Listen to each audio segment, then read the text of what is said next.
এবারে আন্তর্জাতিক প্রসঙ্গ। শক্তিশালী ভূমিকম্পে মিয়ানমারের প্রাণহানি বেড়ে দাঁড়িয়েছে ১,৬০০, আহত হয়েছে ৩,০০০-এরও বেশি। এদিকে ভূমিকম্পের পরেও দেশটির একাধিক অঞ্চলে বিমান হামলা চালিয়েছে জান্তা সরকার। অন্যদিকে গাজায় ইসরায়েলি হামলায় আরও ২৬ জন নিহত হয়েছে। এরই মধ্যে গাজায় নতুন যুদ্ধবিরতি চুক্তিতে সম্মতি জানিয়েছে হামাস। বিস্তারিত কাজী শাহরিনের ডেস্ক রিপোর্টে।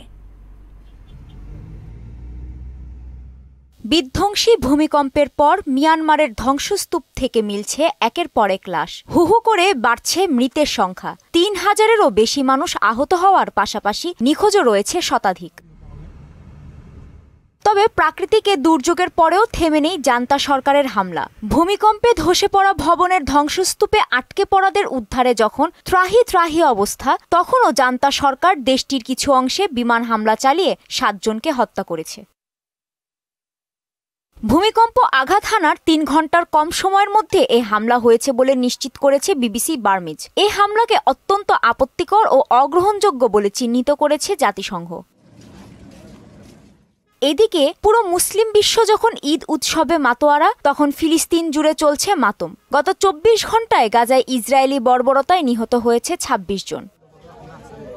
সুদবিহীন ব্যাংকিংয়ে আত্মশুদ্ধির পথ এনআরবিসি ব্যাংকের ইসলামিক ব্যাংকিং আল আমিন।